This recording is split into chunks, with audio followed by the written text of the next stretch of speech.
Ребят, привет! Мне много раз задавали вопросы по поводу моего дрифтрайка, и поэтому сегодня хочу рассказать о том, как я его сделал и какие детали я для этого использовал.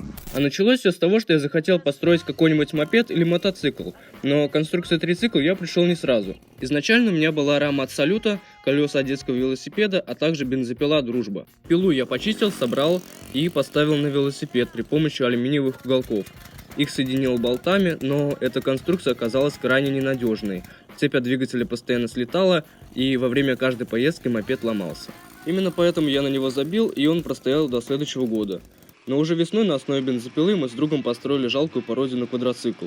Для этого мы использовали два детских велосипеда и колеса от садовой тачки. Рамы сварили в автосервисе и по бокам поставили колеса. Эта версия получилась гораздо интереснее, но проблемы с цепью так и не закончились. Тогда было принято решение заменить алюминиевые уголки на стальные. После этого двигатель перестал болтаться, и цепь стала слетать намного реже. Но это все так же происходило, поэтому велосипедную цепь я заменил на 420-ю мотоциклетную. И только после этих доработок задача была решена. Квадроцикл начал работать без перебоев.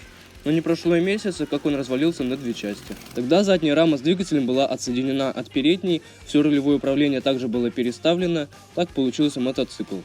Поломки на этот раз закончились, и кататься на нем было одно удовольствие. Но все же он показался мне очень скучным.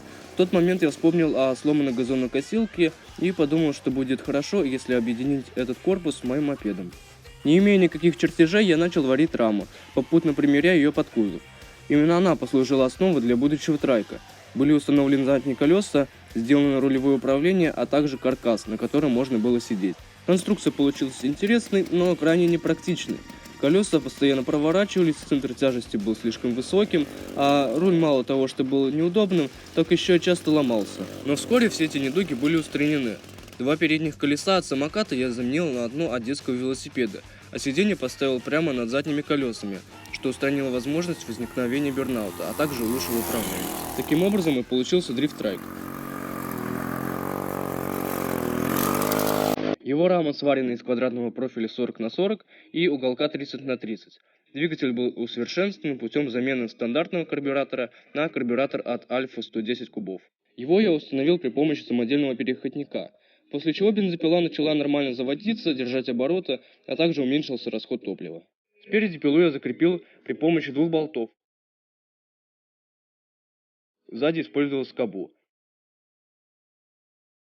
Как и говорил ранее, установлена 420-я мотоциклетная цепь. Соотношение зубьев на звездах 14 к 41.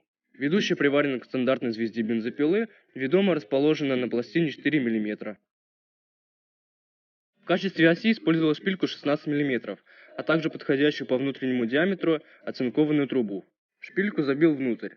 При помощи дрели и напильника выточил в трубе посадочные места под корпусные подшипники на 20 мм. Для возможности регулировки натяжения цепи между подшипниками и рамой были установлены проставки в виде шайб. Колеса я взял от тачки, левое сел без проблем, а правое пришлось приварить для того, чтобы ось не прокручивалась. А боди со ступицами пришлось усилить с помощью металлических полосок. Рога у пилы были отрезаны, бак был перенесен на раму. Передняя вилка с колесом и тормозами позаимствованы у детского велосипеда. Рулевой стакан самодельный, ручки от мотоцикла, а руль от велосипеда Салют.